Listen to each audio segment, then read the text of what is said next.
Bom dia! 8 da manhã na rádio, papai! Deixa eu fazer um negócio aqui antes de começar a falar contigo sobre hoje. Hoje, o que que eu quero falar hoje? Hoje eu quero falar sobre o que que aconteceu hoje. De manhã eu tava vestindo o João para ir para a escola. A gente acorda sempre por volta das 7. Quer dizer, coloca o relógio de despertar às 7, aí eu fico enrolando um pouquinho na cama. Minha mulher já tá no banho nessa hora. E E aí, 7h10 eu levanto. Aí vou lá, me organizo todo e depois volto pra vestir ele, né? É uma rotina que a gente acabou estabelecendo lá em casa. A maioria das vezes eu que visto ele pra ir pra escola. A minha esposa, ela arruma toda a malinha dele pra ir pra escolinha, separa a roupa que vai colocar, que ele vai usar, né? E, e eu fiquei com essa tarefa de vestir ele ali, e depois ir para o banheiro, limpar, lavar rosto, escovar dente. Quando ele deixa escovar dente, né? E hoje eu tava vestindo ele, pensando nas coisas, no porquê que ficou natural para mim essa tarefa de vestir ele. E eu também lembrei que eu já ouvi conhecidos meus falarem sobre outras pessoas, porque todo mundo fala sobre o outro, né? A gente nunca fala sobre si. Que às vezes eles têm amigos que nunca trocaram uma fralda do filho. E eu fiquei pensando se essas mesmas pessoas que não trocaram a fralda, será que eles também vestiram já o filho? E eu fiquei pensando sobre como essa herança dessa frieza que o homem tem acaba nos afastando de momentos que são tão importantes, embora pareçam ser corriqueiros, né? Só que eu vou te explicar hoje por que que vestir o teu filho pode ser uma das coisas mais importantes que tu possa fazer no, na tua manhã. Vamos pensar assim. Eu até anotei algumas coisas aqui que vão levar à conexão no fim. Que eu, é o que vai te ajudar a te conectar com teu filho. Parece pouco, mas olha o poder que isso pode ter. Eu tava vestindo ele e primeira coisa que eu lembrei foi de uma coisa ruim, que quando eu era pequeno, a minha avó me vestia, né? Depois eu fiquei grande, muito grande, e ela levava café pra mim na cama. E ela também acabava organizando as roupas pra para mim me vestir, né, quando eu saísse da cama, mesmo eu, sei lá, eu tendo meus 12, 13 anos talvez, não sei, eu era bem grande. E qual é o problema disso? Que se a minha avó me vestia com 12 anos, quantas outras coisas ela também facilitava para mim, né? Então isso não é que é uma coisa ruim, né? Necessariamente. Mas se torna, aos poucos, uma perda de independência, né? É, é muito confortável, né? A gente se acostuma com o que é confortável. Então, muitas outras coisas a minha avó acabou fazendo pra mim. Eu gosto de brincar que eu fui criado por vó, né? O pessoal, quando fala sobre exército, fui servir, contam todas as histórias. Eu sempre brinco que eu não fui pro exército porque não podia levar minha avó. Quem é que ia arrumar cama pra mim? Né? Todo mundo brinca, mas é uma verdade. E isso me trouxe alguns prejuízos, né? Que foi essa essa busca por facilitadores, né, na vida e até mesmo a frustração quando as coisas se complicavam, né, quando se complicam. E como tudo na vida, isso foi desde muito pequeno. depois de grande, quem teve muita dificuldade na vida, obviamente que enxerga como uma fraqueza, e no caso é a criação de uma fraqueza, né? Mas por que eu tô dizendo que tu tem que vestir teu filho se eu acabei de dizer que eu tive um problema, né? Que existia um prejuízo no que a minha avó acabou fazendo? Porque depende do contexto. Tudo nessa vida depende do contexto. Até vou anotar aqui, ó. Prejuízo e contexto. Por quê? Porque o contexto é o seguinte: quando eu falo sobre se conectar com o filho, e eu já entendi essa diferença entre ajudar quando precisa ser ajudado e dar autonomia para que a pessoa tenha força na vida para ter autoestima. O que acontece? Qual é o ganho de tu vestir o teu filho? Olha como quando eu visto ele, embora eu tenha dito que eu tive um prejuízo porque a minha avó me vestia, ela me vestia quando eu tinha 12 anos, esse era o prejuízo. Mas olha a primeira coisa que eu lembro quando eu vou vestir o meu filho pela manhã. Eu lembro do cuidado que a minha avó tinha comigo. Então, eu falando isso, eu percebo que o eu adulto tem essa racionalização de algum prejuízo que teve nessa situação. Mas a lembrança que fica é do cuidado que ela teve comigo desde cedo. E cada vez que eu fui estudando, entendendo como é que funcionava a conexão com o filho e tudo mais, eu fui vendo essa questão que eu bato muito, né? A autoestima. A autoestima se constrói porque alguém tem estima por ti. Eu cuido do meu filho. Hoje eu não visto o meu filho, eu cuido dele pela manhã. Ele, eu acredito que às vezes a criança ela pode ter essa percepção. Quer dizer, a criança só tem percepção, ela não tem racionalização, né? Os dois, o meu pai e a minha mãe, estão fazendo coisas por mim quando eu não posso fazer.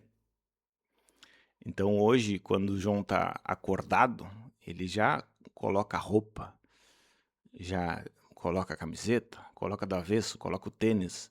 Ele diz, eu bota, pai. Ele não deixa a gente botar. Então nessa situação, a gente já começou a entregar as coisas para ele. Ó, coloca a calça, João. A gente dá a calça e ele coloca. Mas de manhã, ele tá naquele soninho, ele tá com preguiça. Se eu for esperar ele colocar, ele não vai sair da cama, né? E aí, quando eu tô vestindo ele de manhã, ele tá vendo, ele tá percebendo que o pai está cuidando dele. O pai não simplesmente acordou e sumiu. Eu não quero falar isso para caso tu, no contexto da tua vida, tu tenha que acordar e sair correndo e não dá para fazer isso. É o que eu sempre digo, é tempo de qualidade. Eu só tô trazendo reflexões aqui para caso tu tenha tempo disponível para alguma das situações que eu trago, tu prestar atenção para essa construção dessa conexão, né? Então, quando eu visto meu filho, eu tô recriando a lembrança nele que eu tenho da minha avó. A lembrança desse cuidado. Tem o prejuízo? Tem porque ela seguiu toda a vida. Se desse até hoje, ela me vestiria. Hoje ela tá com 97 anos, tá acamada. Mas pra ela eu ainda sou aquele gurizinho pequeno. Então, O que fica sempre é a lembrança. É a lembrança do cuidado. E por que eu falo tanto de conexão aqui com os filhos, né? Porque a gente fala tanto que o filho é a melhor coisa do mundo e a gente quer que eles tenham autonomia, que eles sejam fortes para a vida e a gente precisa ajudar eles a perceberem que a gente tem estima com eles para que eles tenham autoestima. E quando tu mostra que tu te importa em pequenas ações, se tu não pode vestir o teu filho porque tu não tem tempo, faz o que tu pode. E fazer o que pode não é fazer algo que ele já consiga fazer. É fazer o que ele precisa que tu faça, na medida que tu também vai explicando para ele como é que ele vai aprender a fazer aquilo sozinho. Para que quando ele consiga fazer, ele saiba, ele não precise de ti, e ele vai lembrar sempre, assim como eu lembro da minha avó, quem foi que fez isso por ele. E aí quando ele lembrar lá na frente, minha mãe organizava a minha mochila, o meu pai colocava a minha roupa e os dois me levavam para a escola. Ele percebe que os dois cuidavam dele. E eu não estou falando aqui que eu sou o melhor pai do mundo. E eu não quero que tu te sintas a pior pessoa do mundo se tu não consegue fazer isso, porque eu sei que o contexto das coisas ele é muito variado. Eu estou falando de pequenos atos. A gente precisa de 5 minutos olhando no olho e fazendo eles perceberem que são importantes. Seja na situação que for que tu conseguir fazer. É só tempo de qualidade. Um pouquinho que for possível fazer. Se for possível tu vestir ele de manhã, pode ser uma boa coisa. Se for possível tu preparar um café da manhã para o teu filho que está mais velho, é a mesma coisa. Eles perceberem que eles importam. Porque eu já atendi como terapeuta e a muito por cento dos problemas que a gente vive vem dessa falta de cuidado que principalmente o homem herdou, a frieza herdada. A gente aprendeu a ser distante.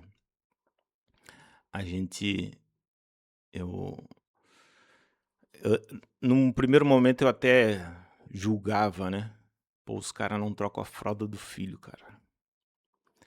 Mas se tu percebeu o contexto, tu aprendeu que não se faz isso, que é a mãe que faz. Porque o teu pai não estava perto. Ele não podia te abraçar e te beijar e dizer que te ama porque isso era coisa de viado. Ou sei lá qual era a bobagem que o teu pai aprendeu sobre isso. Se tu tem um pai que te abraçou, te beijou e disse eu te amo, provavelmente tu tem alguns problemas a menos. E não é o fato de um pai não vestir um filho que gera problemas, né? São pequenas ações diárias. Isso é como tudo na vida. É que eu sempre falo aqui sobre narrativa, né? A narrativa, ela tem o poder de simplificar o entendimento das coisas. Então, quando eu entendo algo simples, eu não preciso passar trabalho para entender a realidade das coisas. Se foi fácil de entender, então é verdade. Eu me agarro naquilo e o meu cérebro economiza energia. Então, quando eu digo, sei lá, homem não chora. Homem não chora facilita muito muita coisa. Porque aí tu não precisa perceber e estudar que nós somos seres humanos, feitos basicamente movidos à base de sentimentos.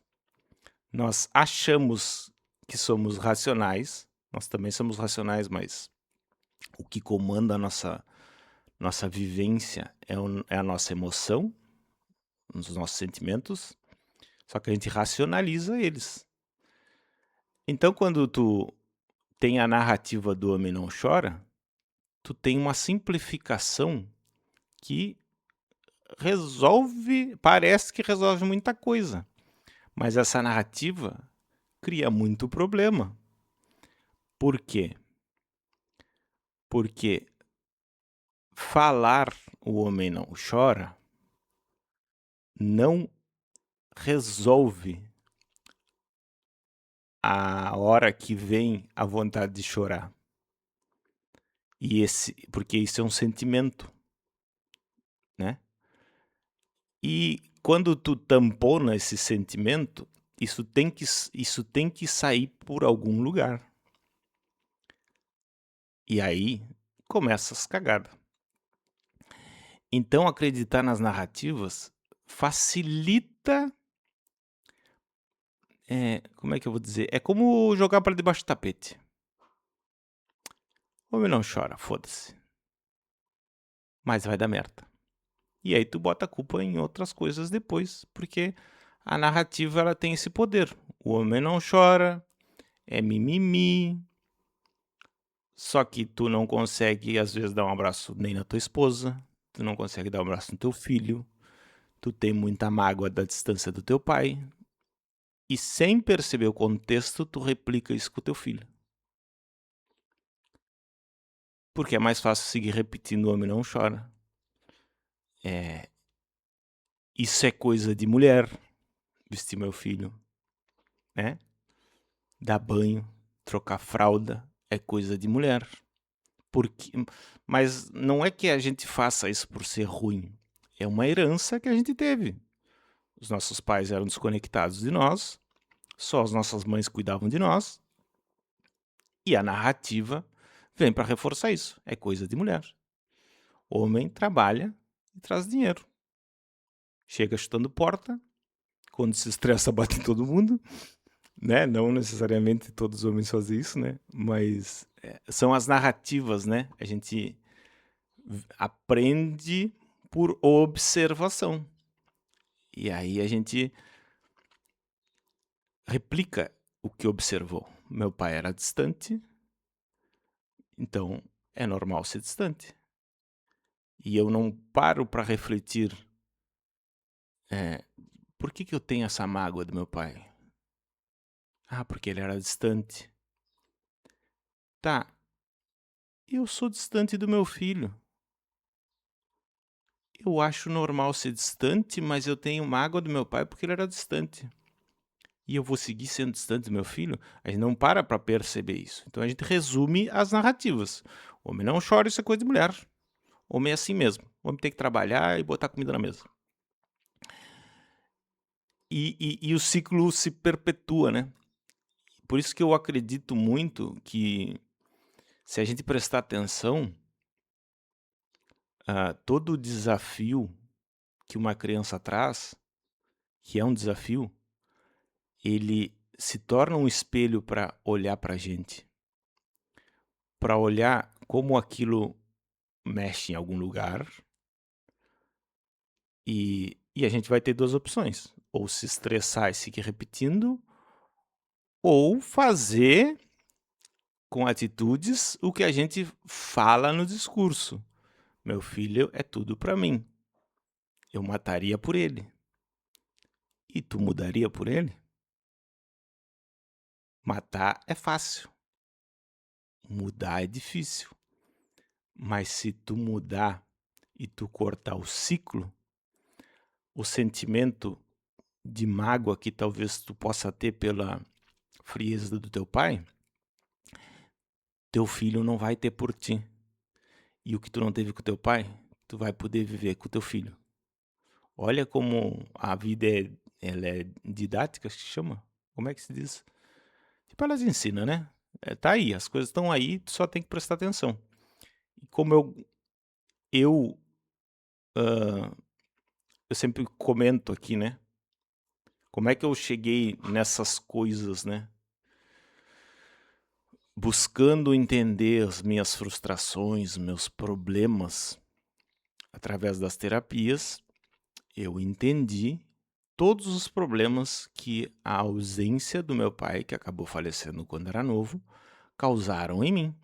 Eu gostei tanto que eu me formei em psicanálise para acelerar o meu processo de cura. Só que nessa formação eu entendi da onde vem tudo, porque eu gosto de entender da onde vem a coisa, sabe? Não é só assim, o cara não tem pai, então ele tem dificuldade de terminar projeto. Não. Tá, e por quê? Por causa disso, daquilo, daquilo outro. E por quê? Porque não teve quem empurrasse para frente. Não teve quem dissesse, vai, faz, dá certo, tu pode, tu consegue. Eu acredito em ti. Não teve essa parte, porque a mãe, ela cumpre outro papel, enfim. Ela às vezes cumpre esse papel também. Aí eu comecei a perceber, tá, mas então se eu não tive pai e me faltou esse pedaço, e quem tem pai e não faz isso, e não tem essa proximidade, gera o mesmo efeito e às vezes é até pior. Ah, então se é tão difícil pra mim que não tive o pai, só que se a pessoa tem o pai que é ausente, é pior do que no meu caso, então as pessoas precisam saber disso.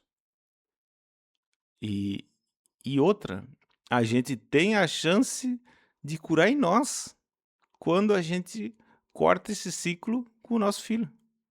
Porque na medida que tu, né, eu falo muita coisa, eu sempre vou falar muita coisa, porque teoricamente a gente tem que manter só um assunto. Teoricamente a gente só consegue dar aquilo que tem, né? Só dá aquilo que tem. Isso é uma outra narrativa, faz muito sentido, né? Só que, por que eu falo de acesso paterno? Porque para tu te conectar com o teu filho, tu tem que acessar. Ou, o que é muito natural, caso tu teve um pai presente, que te deu alguma forma de afeto, te trouxe autoestima, né? Então tu acessa isso e naturalmente tu passa isso para frente. Se tu não teve, naturalmente tu vai replicar o que tu não teve. Só que se tu não teve e tu sabe que dá para fazer diferente, tu acessa o que te faltou e tu aprende a fazer diferente. Então tu pode dar o que tu não teve. É um pouquinho mais difícil, mas é possível e acontecem duas coisas fantásticas. Na medida que tu entrega para aquele ser a dedicação que tu não recebeu, tu tá entregando para ti também a dedicação que tu não teve. E como um efeito colateral, tu vai cortar um ciclo, porque o teu filho ele vai ter a conexão que tu não teve, na medida que tu dá para ele a conexão que tu não teve. É uma quebra de ciclo. Acho que dá pra gente dizer assim, eu quero criar aqui um vídeo que sirva para pais serem quebradores de ciclo, sabe? É difícil, dá trabalho, mas é possível. E eu tô aqui para te ajudar. Então, só recapitulando, até anotei aqui. Existe um prejuízo quando tu facilita as coisas quando a tua criança já pode fazer, mas existe um ganho quando tu mostra para ela que tu te importa e tu faz as coisas por ela, ao mesmo tempo que tu ensina e tu dá autonomia, ela aprende a ter estima por si, porque ela vê que um dos seres mais importantes da vida dela se importa com ela, tem estima por ela. Estima vem do grego Sei lá se vem do grego, foda-se. Eu até vou pesquisar isso depois. Então, se tu quer ter um filho potente, seguro, tenha estima por ele. Dê 5 minutos de olho no olho, prestando atenção no que ele tá falando, no que ele tá fazendo, mostrando que tu te importa com ele, porque é assim que ele vai aprender a se importar com ele mesmo. Isso vai trazer um paradoxo, que é uma criança com autonomia, ela aprende mais cedo que ela pode, e ela vai te desafiar cada vez mais, porque ela tem autoestima, mas aí tu escolhe. Se tu quer facilitar a tua vida agora, tendo uma criança que aceita tudo, e depois um filho que não consegue se jogar na vida, ou tu encara os teus problemas, não engole mais o choro, abraça teu filho, encara o pepininho dele ser autônomo, e depois tu vai ter orgulho do trabalho que tu teve hoje. Mas, assim como na hora de eu vestir o meu filho, eu lembro do cuidado da minha avó, é desse cuidado que vai lembrar de ti. Bora! Curte, comenta, compartilha e beijo do gordo.